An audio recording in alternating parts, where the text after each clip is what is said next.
여러분 안녕하세요, 박성훈입니다. 오늘부터 새로운 콘텐츠를 시작합니다. 박비서라는 콘텐츠를 시작하는데 박성훈의 비밀 서재라는 이름의 앞글자를 따서 만든 이름입니다. 박비서.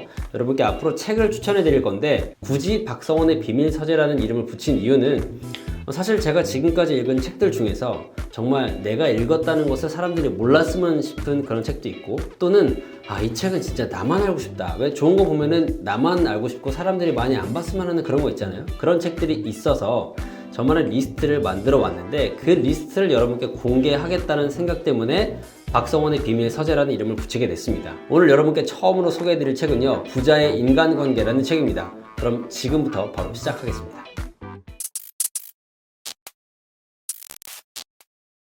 저는 개인적인 독서 습관이 있는데, 보시면은 이렇게 독서장을 만들어 놔요. 독서장은 뭐 대단한 건 없습니다. 제가 언제 읽었는지 이 책의 정보 같은 것도 좀 적어두고, 특히 저는 밑줄을 치면서 읽는데 좀 지저분하게 읽어요. 메모도 많이 하고 밑줄을 치면서. 이 밑줄 친 내용들을 굳이 다 이렇게 정리를 해둡니다. 왜냐면 나중에 이 책을 다시 보고 싶을 때 그 책을 다시 볼 수도 있겠지만, 이렇게 독서장을 보면은 더 빠르게 그때의 기억을 되살릴 수가 있거든요. 그래서 여러분께 추천을 해드리는 내용들은 보통 이 독서장을 기반으로 해서, 박비서잖아요. 박성훈의 비밀 서재. 제 리스트 중에 있는 책을 뽑아서 여러분께 소개를 해드릴 겁니다. 뭐 오래전에 읽었던 책도 있고 요즘에 읽은 책도 있는데, 어쨌든 오늘 여러분께 소개해드릴 책은요, 부자의 인간관계라는 책이에요. 제가 2015년도에 읽었고 다산 3.0이라는 출판사에서 낸 책입니다.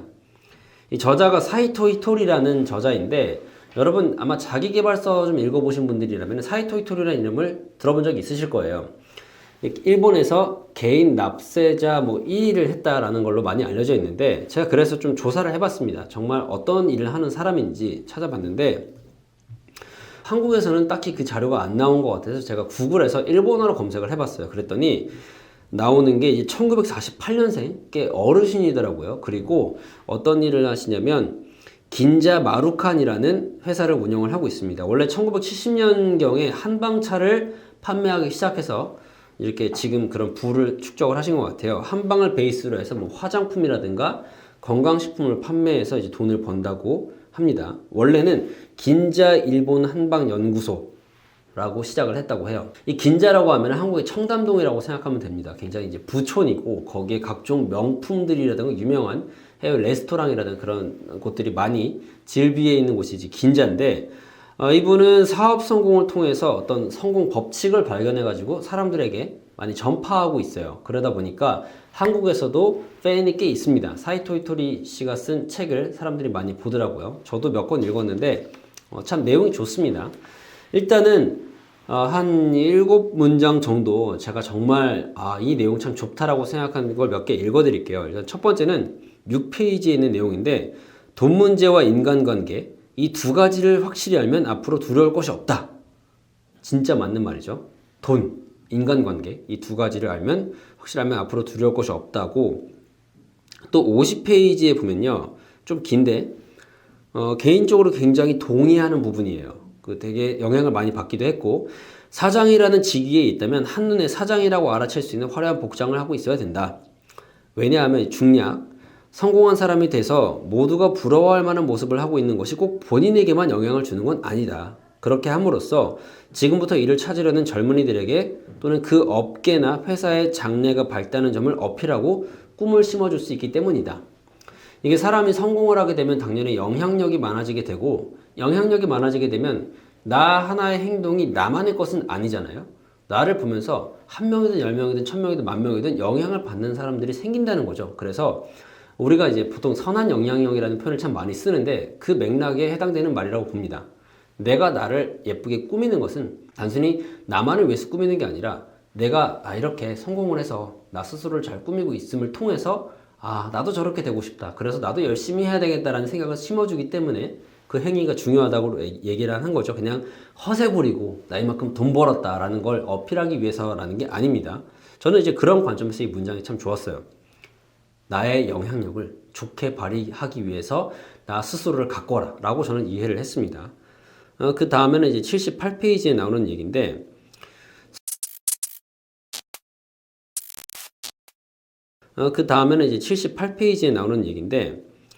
성공을 손에 넣는 것은 멋진 일이다. 다만 다음 일을 생각하는 것을 멈추지 말아야 한다.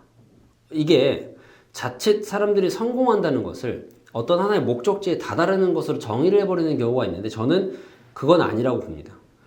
사람이 끊임없이 발전을 하지 않으면 그냥 정지해버리면 뭐랄까 이제 성장을 멈춰버렸다는 느낌? 거기서 이제 더 이상 발전이 없잖아요. 근데 진정한 성공이라는 것은 어느 하나에 어떤 머물러 있는 게 아니라 그 다음 스텝을 계속 생각하는 거죠. 그래서 많은 성공한 사람들이 인터뷰라든가 그런 얘기를 들어보면은 나는 진짜 성공했다라고 이제 이야기하는 사람보다는 나는 내가 아직 성공을 했다고 생각하지 않는다. 왜 stay hungry라는 말도 있잖아요. 스티브 잡스가 한 말이죠. 언제나 그냥 배고픔을 유지해라. 그러니까 계속 새로운 것을 갈구하라는 뜻에서 그런 말을 한 것처럼 성공이라는 것은 그냥 어떤 내가 달성했다고 끝이 아니라 그 다음을 생각해야 된다는 게 이 사람이 하는 말이죠. 그 다음은 101페이지예요. 이거는 좀 인간관계에 대한 내용인데 나를 깔보고 덤비는 사람에게까지 상냥할 필요는 없다. 벌벌 떨면서 상대의 비위를 맞추기를 그만두고 의연한 태도로 맞설 것. 친절하고 착한 게 언제나 좋은 건 아닙니다. 친절하고 착한 게 때로는 호구가 될 수도 있어요. 내가 불리한 일을 당했으면 화도 낼 줄 알아야 되고 이 상대방이 나를 무시했으면 무시한 거 그냥 웃으면서 괜찮아요 라고 할 게 아니라 왜 그런 얘기를 하냐 아니다라고 꿈틀거릴 수도 있어야 됩니다. 그러니까 언제나 그냥 좋은 얼굴로 웃으면서 다 잘해주는 것만이 좋은 건 아니라는 거죠. 저도 정말 그렇게 생각을 하는데 그렇다고 해서 뭐 누구에게나 다 뭐 막 맞서고 그러라는 게 아니라 진짜 자기가 불리한 일을 당했을 때는 참고 있는 게 정답은 아니라는 거죠. 착한 사람이라고 해서 언제나 다 그냥 모든 걸 수용해주는 그런 사람이 될 필요는 없다는 뜻으로 저는 생각을 합니다. 그 다음에 이제 116페이지는 어느 경우에도 바꾸고 싶은 상대는 절대로 바뀌지 않는다. 원래 사람은 남을 바꿀 수 없는 존재이고 바꿀 수 있는 거는 나 자신뿐이다. 그래서 저는 사람을 처음부터 잘 사귀는 게 중요하다고 봐요. 이 사람이 원래는 괜찮은 사람인데 지금 뭐 어떤 이유 때문에 좀 그런 거다. 바꿀 수 있다 라고 생각하는 건 그냥 자기만의 착각일 수 있습니다. 사람은 근본적으로 저는 안 바뀐다고 봐요. 대신 만약 바뀐다면 본인의 진짜 뼈를 깎는 노력이 있어야 겨우 바뀝니다. 근데 언제까지나 전제는 본인의 노력이 있다라는 거지 옆에서 아무리 자극을 해주고 동기부여를 해줘도 안 바뀔 사람은 안 변해요. 그리고 바뀔 사람은 어떻게 해서든 바뀝니다. 자, 이 말이 굉장히 냉정하게 들릴 수도 있는데 전 냉정한 거라고 봐요. 될 사람을 만나서 빠르게 키우는 게 더 효율적입니다. 욕먹을 수도 있을 것 같은데 저는 인간이라는 것은 잘 안 바뀌고 바뀐다고 해도 각고의 노력이 있어야 바뀐다. 이 말에 그래서 동의를 해요. 바꿀 수 있는 건 나 자신뿐이다. 저밖에 저를 못 바꿔요. 남이 영향은 줄 수 있지만 결국 그 뚜껑을 따는 것은 나라는 거죠. 열매를 딸 수 있는 것은 나밖에 없다라는 얘기고 마지막 한 문장 더 책 뒷표지에 적혀있던 내용입니다. 뭐냐면 작은 부자는 돈을 벌지만 진짜 부자는 사람을 번다 라고 쓰여 있더라고요. 책 뒷표지에 쓰여 있음에도 불구하고 제 마음에 진짜 큰 울림이 있던 내용이었습니다. 그러니까 돈도 중요하지만 돈보다 더 위에 있는 거는 결국 사람이다. 사람을 얻는 게 모든 성공의 시작이다라는 얘기가 되겠죠. 결국 돈보다 위에 있는 게 사람이고 사람을 얻는 게 진짜 성공의 시작이다라고 말할 수가 있는 거겠죠. 지금부터는 가장 감명 깊게 읽었던 문장에 대해서 제 생각을 좀 여러분께 말씀을 드리고 싶습니다. 여기 26페이지에 보면요. 일이 잘 될 때는 웃는 얼굴로 백반을 먹고 일이 잘 안 될 때는 프랑스 요리를 먹도록 하라 라는 말이 쓰여 있습니다. 근데 여러분 얼핏 들으면은 이 뭔 개소리야? 생각이 들 수도 있어요. 아니 일이 잘 될 때는 돈이 작년에 잘 벌릴 거니까 그때 좀 프랑스 요리를 먹어야 되고 일이 안 될 때는 돈이 없으니까 저렴한 그 백반을 먹어야 되는 거 아니냐라고 생각을 할 수가 있는데 여기서 바로 이제 저자의 약간 뭐랄까 핵심 포인트가 있습니다. 그러니까 우리나라 말 중에 보면 급할수록 돌아가라는 말이 있잖아요. 그쵸? 그러니까 급할수록 서두르려고 하면 오히려 더 많이 조바심이 나고 그래서 실수를 하게 되니까 급할 때는 오히려 천천히 가라.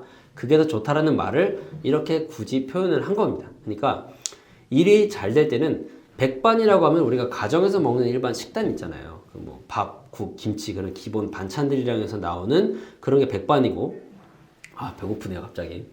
그리고 이제 프랑스 요리라고 하면은 대체적으로 다 코스 요리로 구성이 돼 있고 시간이 오래 걸리죠. 가격도 좀 높게 형성이 돼 있고 와인을 곁들이거나 해서 좀 식사 시간이 오래 걸립니다.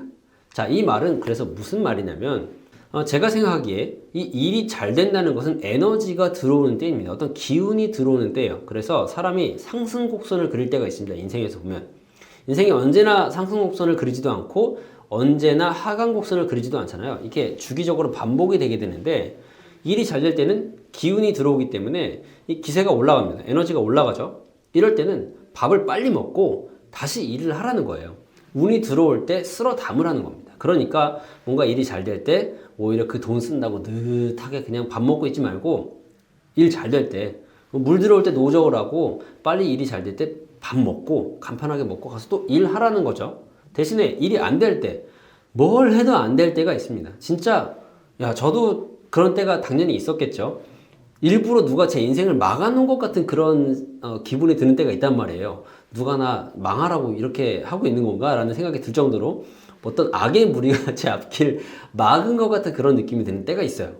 그럴 때 오히려 막 몸부림치면서 하려고 그러면 힘만 빠집니다. 어차피 안 되는데 힘 빼지 말고 그럴 때일수록 오히려 마음을 느긋하게 먹고 그냥 프랑스 요리를 즐기라는 거죠. 그러니까 이 말은 고지고대로 그냥 일이 잘 될 때 저렴한 걸 먹어라. 일이 잘 안 될 때 고급스럽게 돈을 써라. 사치를 해라. 그런 내용이 아니라 내 마음에 대한 이야기입니다. 일이 안 될 때는 억지로 그걸 뭔가 해보려고 하기보다는 그냥 있는 것을 받아들이고 그래 지금 좀 이런 시기로구나 하면서 자기 마음을 좀 가다듬으라는 뜻이고 일이 잘 될 때는 그래 지금이 내가 지금 아주 기회가 왔구나 이 기회를 놓치지 말고 빨리 잡아야겠다라는 생각으로 그 어떤 시기에 몰입을 하라는 내용인 거죠. 저 같은 경우는 이 내용을 어떤 식으로 삶에 적용을 했냐면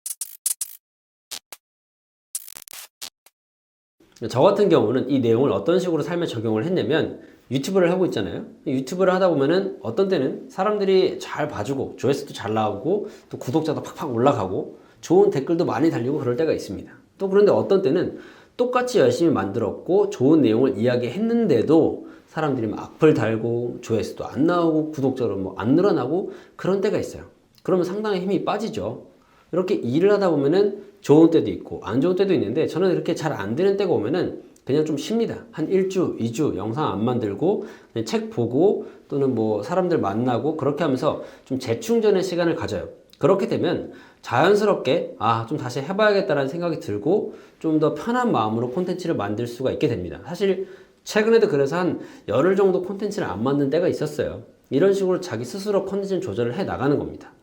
안 된다고 해서 나 반드시 잘해야 돼 나는 꼭 이겨내야만 해 라고 이렇게 너무 강하게 마음을 먹지 말고 그냥 그래 뭐 이럴 때도 있지 라고 하면서 좀 털어내는 거예요. 근데 그럴 때 가급적 막 혼자서 우울하게 있지 마시고 좀 뭔가 생산적인 일을 하지 말라는 것 뿐이지 그 시간 동안 그냥 퍼져 있으라는 건 아니에요. 저 같은 경우는 그렇게 퍼져 있지 않고 유튜브를 안 했을 뿐이지 책도 읽고 사람도 만나고 좀 다른 강의도 듣거나 또 좋은 콘텐츠 보면서 그냥 좀 생각을 전환을 하는 시기를 가졌습니다. 그러니까 여러분도 뭔가 좀 힘이 든다 그러면은 템포를 조금 늦추고 내 마음을 좀 느슨하게 가지고 생각의 좀 폭을 넓히는 거예요. 사람이 너무 긴장하게 되면은 이제 한 곳밖에 못 보기 때문에 시야도 좁아지고 그래서 마음도 좀 스트레스도 많이 받고 조바심도 나니까 좀 안 될 때 편하게 마음 가지시고 오히려 잘 될 때가 오면은 그때는 그냥 빡세게 몰입해서 평소보다 2배, 3배 결과를 내면 되는 겁니다. 공부도 그렇고 비즈니스도 그렇고 뭐 모든 일이 다 그렇잖아요. 저는 그런 의미에서 이 말 일이 잘 될 때는 우는 얼굴로 백반을 먹고 일이 잘 안 될 때는 프랑스 요리를 먹도록 하라. 이 말이 그래서 좋았어요. 저한테 좀 위안이 되기도 했고 일이 안 될 때 이 이야기 떠오르면은 그래 좀 돌아가자 라는 생각을 할 수 있어서 참 좋았고 또 너무 상투적이지 않잖아요. 표현이 이런 여러 가지 이유에서 표현이 좋아서 여러분께 첫 번째 책으로 이 부자의 인간관계라는 책을 소개해드렸고 또 그 중에서도 이 문장을 또 콕 집어서 소개를 해드렸습니다. 네, 오늘 이렇게 해서 첫 번째로 여러분께 박비서 콘텐츠 소개해드렸는데 어떠셨나요? 제가 앞으로 계속해서 여러분께 책 추천을 잘 해드릴 수 있도록 좋은 책 가져오도록 하겠습니다. 뭐 옛날에 읽었던 책을 가져올 수도 있고 뭐 최근에 읽었던 책을 가져올 수도 있고 어쨌든 여러분의 삶과 비즈니스에 가치를 더할 수 있는 좋은 책 제가 직접 읽고 이거는 정말 나누고 싶다라는 책을 가져오도록 하겠습니다. 앞으로도 많이 기대해 주시고요. 저는 그럼 또 다음 영상에서 여러분의 삶과 비즈니스에 가치를 더하는 유익한 콘텐츠를 들고 찾아오겠습니다. 고맙습니다.